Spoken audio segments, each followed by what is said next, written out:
Assalamualaikum Assalamualaikum warahmatullahi warahmatullahi wabarakatuh. wabarakatuh. Perkenalkan, nama saya Desi Rahmawati.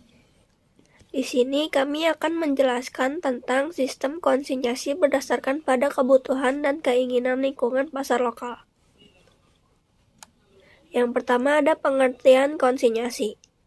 Konsinyasi adalah sistem penjualan dengan cara titip jual dari pemilik produk sebagai supplier kepada penjual atau pemilik toko dengan beberapa syarat dan ketentuan yang telah disepakati bersama. Pada sistem konsinyasi ini, pemilik produk tidak langsung menerima pembayaran dari toko, sementara hanya menitipkan produk mereka.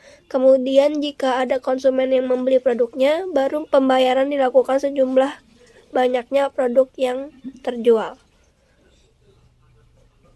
Selanjutnya ada sistem penjualan konsinyasi.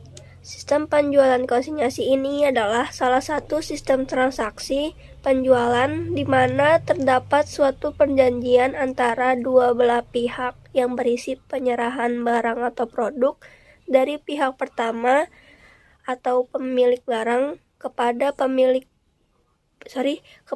pihak kedua atau pemilik toko untuk menjualkan kembali kepada konsumen dengan harga dan syarat yang sudah diatur dalam perjanjian.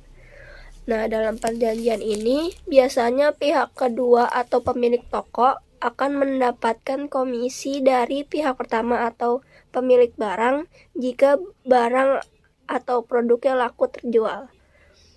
Pihak yang menyerahkan barang atau produk atau pemilik barang disebut dengan consignor. Sementara pihak yang dititipi barang disebut consignee, dan barang atau produk yang dititipkan disebut dengan barang konsinyasi.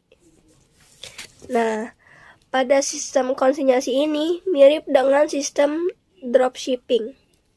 Yang membedakan kedua sistem tersebut adalah pada sistem konsinyasi dianggap lebih menguntungkan dan aman.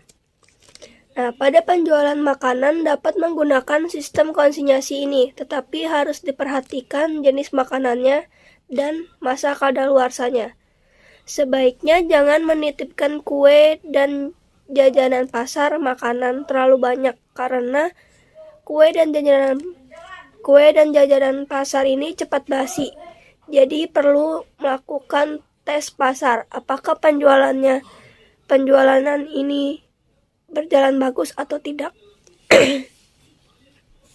Selanjutnya ada karakteristik penjualan konsinyasi. Yang pertama ada peluang sistem konsinyasi. Peluang sistem konsinyasi ini ada dua. Yang pertama bagi produsen, yang kedua bagi pemilik toko. Bagi produsen atau consignor, ini memberikan kesempatan pada pemilik toko untuk memasarkan produknya ke pembeli. Yang bagi pemilik toko atau consignee, pemilik toko dapat mengembalikan produk yang tidak laku terjual dan menukarnya dengan produk lainnya. Yang kedua ada resiko sistem konsinyasi. Yang pertama ada bagi produsen atau consignor.